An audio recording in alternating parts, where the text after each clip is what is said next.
Cars are my life entirely. My pride and joy, my passion. All I want to do is play with cars.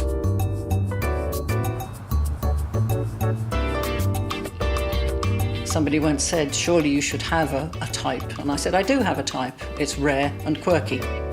That's it.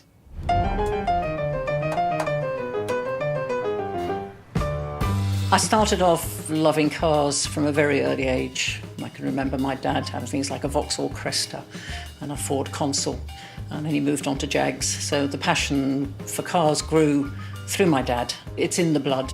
I think when you first start collecting cars, you sort of have one special car as and then your everyday car, and then maybe another one. I don't think anybody in their wildest dreams really imagines you can get to 40 or 50. It's an addiction. There are a lot of couples where she generally puts up with it, and it's his passion.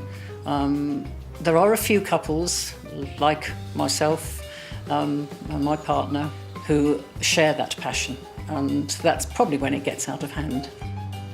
Often I think people are surprised by the eclectic nature of our collection. It runs from a Fiat Gamine in noddy colours to a more modern Carver. Our cars have always been bought for enjoyment. We buy cars that we love to drive. And if we buy something and find we don't love to drive it, it doesn't stay with us for very long. Cars need to be driven. But we also feel that they're expensive to run. So hence we decided to set up JHW Classics, put them into a company and hire them out for film and promotional use so that they pay for their keep. I've always tried to get models of every car that we've ever had. There are a couple, the Hustler, things nobody's ever done a model of, and I can't get one.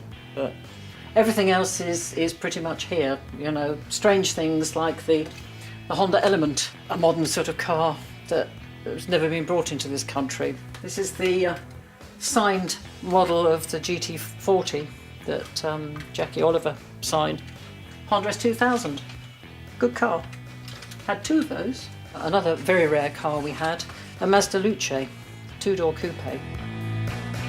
The question of favourites, it always comes up. Do we have favourites? We have cars, I think, that are particularly special for sentimental reasons. The Lamborghini Miura was my late husband's, but that is perhaps the pride. It's just absolutely stunning. You've got a panorama out the front, and you've got a symphony behind you with that engine, that V12, right behind you. You may realise, of course, the Toyota 2000 GT was a Bond car, but they had to chop the top off it because Sean Connery was too big for it. She is a beautiful car to drive. She's a beautiful car to look at. She hasn't got a bad line on her. It's just sort of a different sort of car, really. You don't see very many of them. I understand from Toyota that the 2000 GT is the only road-registered one in the UK. The GTD 40 was, funnily enough, I went to a talk with Jackie Oliver, who had raced the number 6 car with Jackie X and won Le Mans in it. And at the end, he had an auction for a model, which I won. Having got the model, of course, I had to find the car to go with it.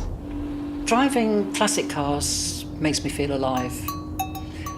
I get into my modern Lexus, which is an excellent car, but it hasn't got a soul. The old cars have soul.